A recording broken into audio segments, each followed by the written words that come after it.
کہ یہ وہی فرعون ہے جسے اللہ رب العزت نے پانی میں غرق کر کے بدترین انجام سے ہمکنار کیا تھا۔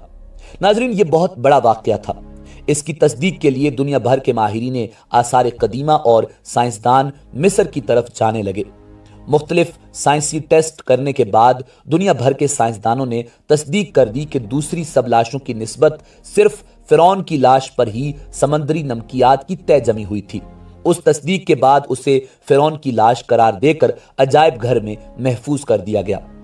سال 1982 میں فرعون کی ممی خراب ہونے لگی تو اس وقت کی مصری حکومت نے فرانس کی حکومت کو درخواست کی کہ فرعون کی ممی کو خراب ہونے سے بچایا جائے، جدید سائنسی ذرائع سے اس کی موت کی وجہ بھی معلوم کی جائے۔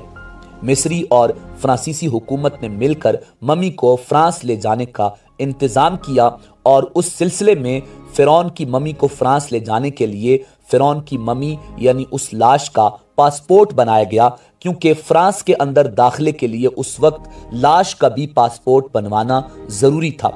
زیر نظر تصویر میں آپ اس وقت کا بنایا ہوا فرعون کا پاسپورٹ دیکھ رہے ہیں۔ ناظرین، کہا جاتا ہے کہ جب فرعون کی لاش کو فرانس پہنچایا گیا تو ایئرپورٹ پر اس دور کے فرانسیسی صدر بذات خود حکومت کے اعلیٰ عہدیداروں، تمام وزراء اور فوج کے افسران کے ساتھ استقبال کے لیے موجود تھے۔ فرعون کی لاش کا استقبال کسی عظیم زندہ بادشاہ کی طرح کیا گیا۔ فوجی دستوں نے سلامی دی۔ فرعون کی ممی کو ماہر ڈاکٹروں کی ٹیم کے حوالے کیا گیا۔ اس ٹیم کی سربراہی ڈاکٹر مورس نے کی۔ مائکروسکوپ ٹیسٹوں کے ذریعے ممی کے تمام اعضاء کا باریک بینی سے جائزہ لیا گیا تو معلوم ہوا کہ اس کی لاش اور جسم میں سمندری ذرات ابھی تک موجود ہیں اور اس کا گوشت ہر روز تازہ ہوتا ہے اور بڑھتا ہے، اور موت کی وجہ بھی پانی میں ڈوبنے کی وجہ سے ہوئی تھی۔ ایک بادشاہ کی موت پانی میں ڈوبنے کی وجہ سے ہو، یہ ڈاکٹر مورس کے لیے حیران کن بات تھی۔ اس نے اس ممی کے بارے میں مزید جاننے کی کوشش کی تو اسے معلوم ہوا کہ اس بادشاہ کی موت کے حالات مسلمانوں کے نبی امام الانبیاء جناب محمد الرسول اللہ صلی اللہ علیہ وآلہ وسلم پر اترنے والی کتاب قرآن مجید فرقان حمید میں تفصیل سے درج ہیں۔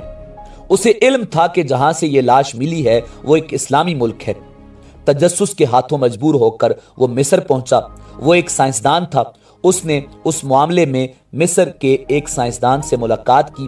اس سائنسدان نے قرآن پاک کھول کر اسے سورہ یونس کی آیات 90 تا 92 کا ترجمہ لفظ بلفظ سنایا۔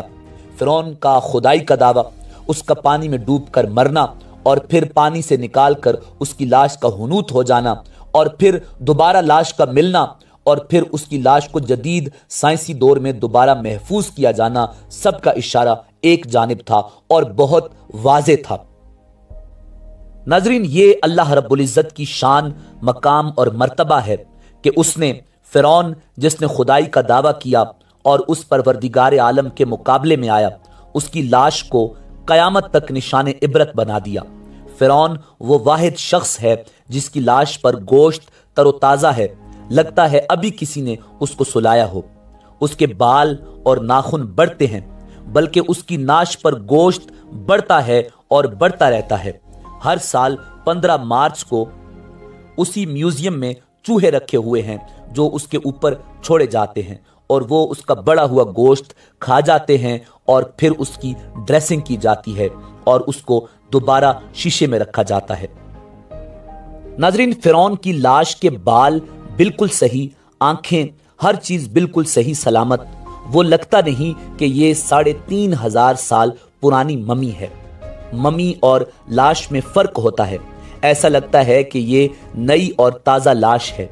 موسیٰ علیہ السلام اور ہمارے آقا کریم نبی آخر الزماں امام الانبیاء جناب محمد الرسول اللہ صلی اللہ علیہ وآلہ وسلم کے درمیان 2000 سال کا فرق ہے۔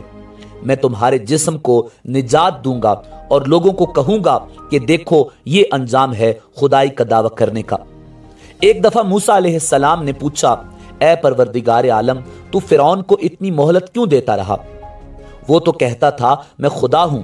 تو اللہ رب العزت نے ارشاد فرمایا، یہ کمبخت اپنی رعایا میں عدل کرتا تھا، اس لیے اس کو میں مہلت دیتا رہا، جب اس نے ظلم کیا تو پھر پکڑا۔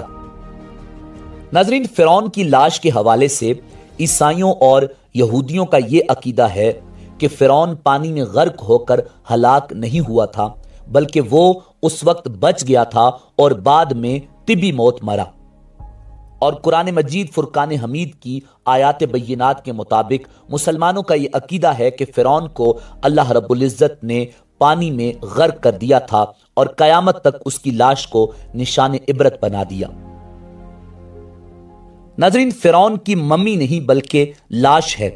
فرعون کی لاش ایسے محفوظ کر کے دنیا کے سامنے لا کر رکھ دی گئی کہ انٹرنیٹ کی ایک کلک پر، رسائل و جرائد پر، ٹی وی چینلز پر اور عجائب گھر میں اربوں انسانوں کی آنکھوں کے سامنے پچ کی قابل ترس حالت میں موجود ہے، عبرت کے لیے، سوچنے کے لیے کہ عبادت کے لائق اور ہمیشہ رہنے والا وہی ہے جو سب کا خالق اور